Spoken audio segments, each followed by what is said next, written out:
Rajanna straight forward. Rajanna straight forward ಆಗೋದಕ್ಕೆ ಇವತ್ತು ರಾಜಣ್ಣನ ಮಂತ್ರಿಯಿಂದ ಏನು ಕೇಳಿದ್ರೆ ಹೊರಗೆ ಹಾಕಿದ್ರೆ ತಾಳ್ಮೆಯಿಂದ ಕೇಳಿ ಸರ್. ನೀವು ಯಾವಾಗ ಅಪ್ರೂವ್ ಕೊಡ್ತೀರಿ. ರಾಜಣ್ಣ ಏನು ತಪ್ಪು ಮಾಡಿದ್ರು ಸರ್? ರಾಜಣ್ಣ ಏನಾದ್ರು ತಪ್ಪು ಮಾಡಿದ್ರು? ರಾಜಣ್ಣ ನಮ್ಮ ಜಿಲ್ಲೆ ಒಳಗೆ ಒಳ್ಳೆ ಕೆಲಸ ಮಾಡಿದ್ರು. ಅಂತರ್ನ ತಗೊಂಡೋಗ್ಬಿಟ್ಟು ಸಹಕಾರಿ ಇಲಾಖೆ ಮಂತ್ರಿ ಒಬ್ಬ ನಾಯಕರನ್ನ ತಗೊಂಡೋಗಿ ನೀವು ಏನು ಕೇಳ್ದಲೆ ಅವ್ರು ತಗೊಂಡೋಗ್ಬಿಟ್ಟು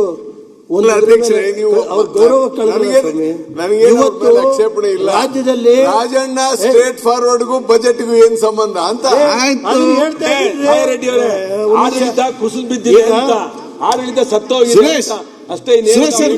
ಯಾಕೆ ಮಾತಾಡ್ತೀರಿ? ಮನೆ ಸಭಾಧ್ಯಕ್ಷರೇ, ಇಡೀ ರಾಜ್ಯದಲ್ಲಿ ನಾಯಕರು ಸಮಾಜಕ್ಕೆ ಏನಾದ್ರು ಇವತ್ತು 18 ಜನ ಶಾಸಕರು ಆಗಬೇಕಾಗಿದ್ರೆ 3 ಜನ ಲೋಕಸಭಾ ಸದಸ್ಯ ಆಗಬೇಕಾದ್ರೆ ದೇವೇಗೌಡರು ಕೇಂದ್ರದ ಮಂತ್ರಿ ಸ್ಥಾನ ತ್ಯಾಗ ಮಾಡಿ ಅವತ್ತು ಚಂದ್ರಶೇಖರ್ಗೊಂದು ಮಾತು ಹೇಳಿದರು, ನನಗೆ ಮಂತ್ರಿ ಬೇಡ, ನಮ್ಮ ನಾಯಕರು ಸಮಾಜಕ್ಕೆ ರಿಸರ್ವೇಷನ್ ಕೊಡಬೇಕು ಅಂತ ಹೋರಾಟ ಮಾಡಿದಂಥ ವ್ಯಕ್ತಿ ಯಾರು ಇದ್ರೆ ಈ ರಾಜ್ಯದಲ್ಲಿ ಸನ್ಮಾನ್ಯ ದೇವೇಗೌಡರು. ಅವತ್ತು ಬೇಕಾದ್ರೆ ಹೇಳಿ, ರಾಜಣ್ಣರು ಇಲ್ಲ ಅಂತ ಹೇಳಿ.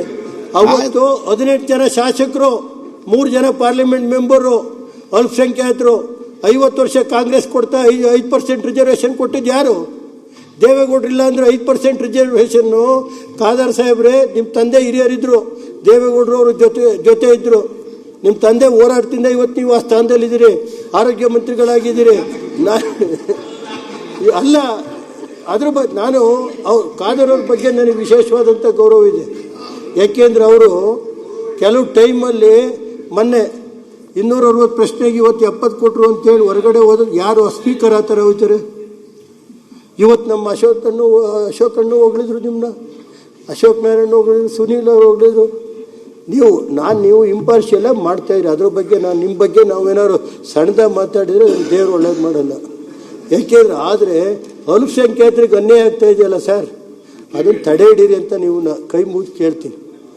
ನಾನು ಹೇಳೋದು, ಈ ರಾಜ್ಯದಲ್ಲಿ ಇವತ್ತು ಕೃಷಿಗೆ ಏನು ಕೊಡ್ತಾ ಇದ್ದೀರಿ? 60%. ಈಗ ಅಸಿಸ್ಟೆಂಟ್ ಡೈರೆಕ್ಟ್ರೇ ಇವತ್ತು ಕಸ ಗುಡಿಸ್ತವ್ರೆ, ತೋಟಗಾರಿಕೆ ಇಲಾಖೆ ಕಸ ಗುಡಿಸ್ತವ್ರೆ. ಇವನ್ನೆಲ್ಲ ಫಿಲಪ್ ಮಾಡೋಕ್ಕಾದ್ರು ನಿಮ್ಮ ಮುಖ್ಯಮಂತ್ರಿಗಳಿಗೆ ಒಂದು ಡೈರೆಕ್ಷನ್ ಕೊಡಿ ಮೊನ್ನೆ ಸಭಾಧ್ಯಕ್ಷರೇ. ಆಮೇಲೆ ಆ ಸಣ್ಣ ಪುಟ್ಟ ಕಾಂಟ್ರಾಕ್ಟ್ರುಗಳು ಅವ್ರ ಹೆಂಡತಿ ಮಾಂಗಲ್ಯ ಎಲ್ಲ ಮಾರ್ತಾವ್ರಿ, PWD ಆಗಬೇಕು ಅಥವಾ ನೀರಾವರಿ ಇಲಾಖೆಯಲ್ಲಿರ್ಬೋದು, ಆ ಮಾಂಗಲ್ಯ ಉಳಿಸ್ಕೊಡಿ ಸರ್. ಆ ಸಣ್ಣ ಪುಟ್ಟ ಕಾಂಟ್ರಾಕ್ಟ್ರು ಈ ವಿಷಯ ತಗೋತೇವೆ. ಇನ್ನೊಂದು ಸ್ವಲ್ಪ ದಿನ ಹೋದರೆ ಈಗಾಗಲೇ 50% ಕಾಂಟ್ರಾಕ್ಟ್ರುಗಳೆಲ್ಲ ಇವತ್ತು ಅವ್ರ ಹೆಂಡತಿ ಮಾಂಗಲ್ಯ ಇವತ್ತು ಅದು ಒಂದೇನೈತೆ, ಅವರು ವಿಷ ತಗೊಳ್ಳೋಕೆ ಒಂದು ಗ್ಯಾರಂಟಿ ಮಾಡಬೇಕೈತೆ. ನೀವು ಅದೊಂದು ಸರ್ಕಾರ ಹೇಳ್ಬಿಡಿ, ನೀವು ನಾವು ಗ್ಯಾರಂಟಿ ಕಾಂಟ್ರಾಕ್ಟ್ರಿ ಬಿಲ್ ಕೊಡಲ್ಲ, ನೆಕ್ಸ್ಟ್ 28 ಆದ್ಮೇಲೆ ಸಂತೋಷ.